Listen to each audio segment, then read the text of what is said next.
talk about the 5 comic book movies that came out in 2013 and rank them. Not all 5 of them, though. I'm going to talk about the bottom 3 in my ranking. And I'm ranking them from least best to best. The top 2 are actually in my top 10 movies of the year, so that's why I'm not going to talk about the top 2 yet until I get to my top 10 video. Now, these movies are, if you've been keeping track with the movies that came out last year, they were The Man of Steel, Kick-Ass 2, Iron Man 3, The Wolverine, and Thor: The Dark World. So, how would I rank these movies? And let's start off with number 5, The Man of Steel. Now, I really did like The Man of Steel. I bought it on Blu-ray, but I wouldn't consider it to be the best comic book movie of the year. There's a lot of problems with The Man of Steel. I mean, it's a good movie. Henry Cavill is great as Superman. Michael Shannon was very good as Zod, not like Terrence Stamp was back in Superman 2, but he was good. I loved Russell Crowe as Jor-El and how Krypton looked, and when Superman gets his suit and learns how to fly, and some of the fight scenes were great. But the problems were that there was almost no chemistry between Superman and Lois Lane. That really, when they eventually kissed, it didn't really feel anything. The action was way overdone. Way overdone. Way too much overdone. And Mr. Kent, let's talk about Mr. Kent. Oh, Mr. Kent was not done very well. And when Superman saves a bus full of kids as a child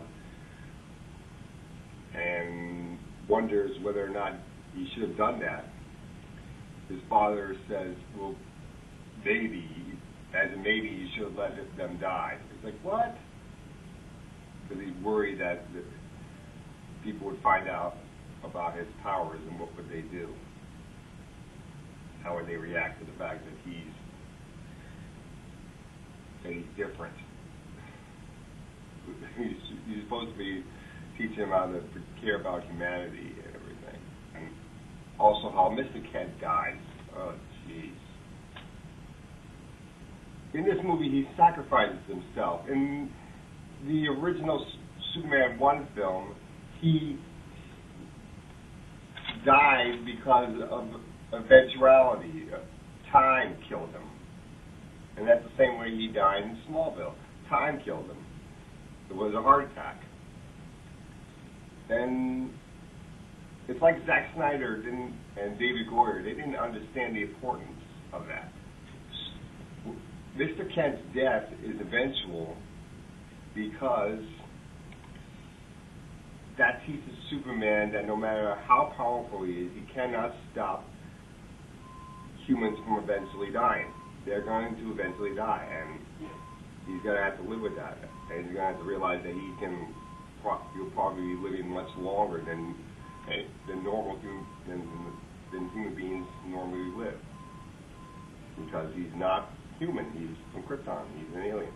But that's not what this movie teaches him. This movie teaches him that his father's death could have been stopped if he just decided not to listen to his father and saved him from a tornado.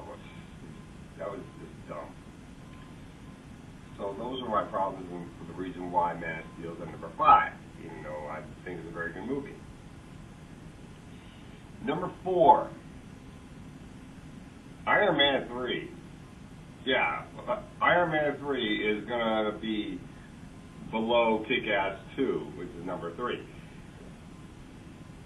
Iron Man 3 was an awesome movie. It was really good. Tony Stark, Robert Downey Jr. was awesome. Don Cheadle was even better in this movie than he was in Iron Man 2. And Guy Guy Pearce was great as Aldous Killing. I did like him as the villain, but he was not the guy I came to see as the villain. The guy I came to see as the villain was the Mandarin. They've been building up the Mandarin ever since the first movie, and you give us fire-breathing Guy Pearce instead, and the Mandarin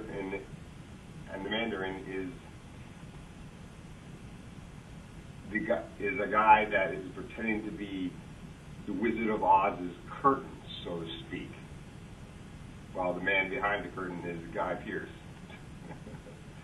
I did like Gwyneth Paltrow getting to put on the suit a couple times. That was cool.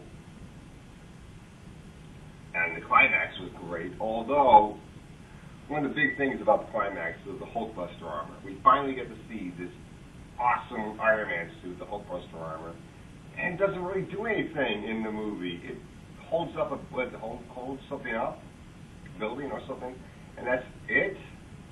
Really? What a waste. What a waste of Ben Kingsley, too.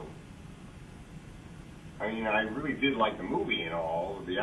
A lot of the action scenes were great and everything, but I came to see Iron Man versus the Mandarin, and he didn't even give us that. You could have had Thanos give the Mandarin his magic rings, and that's how you could have explained that his rings have power. But no, let's not do that. So that's why that movie's at number 4. Number 3, Kick-Ass 2.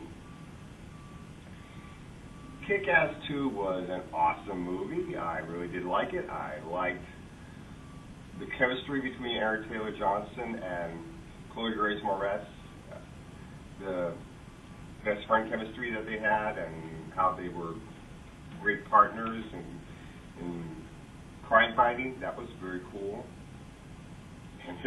And Chloe Grace Moretz is still an awesome hit girl. And Jim Carrey was great as Colonel Stars and Stripes.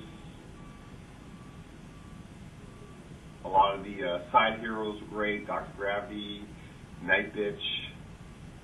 Oh, I love the dog too. But yeah, let's talk about this dog. Jim Carrey didn't get enough screen time, and they left you wondering what's going to happen with the dog at the end of the movie. And we find out what happens with the dog in a deleted scene. Really, a deleted scene? You're not going to show the dog again near the end of the movie just to give us some closure? That would have been nice. And Hit Girl's coming of age story for the high school thing, that was like something out of Mean Girls. It was kind of dumb, but I did understand a little bit why they did it that way. It still was kind of stupid, and it makes me realize that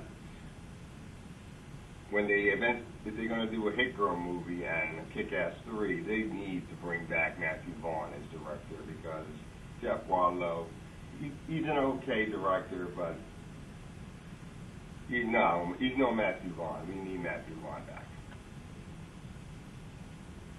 Alright, so I'll talk about the top 2 movies in my top 10.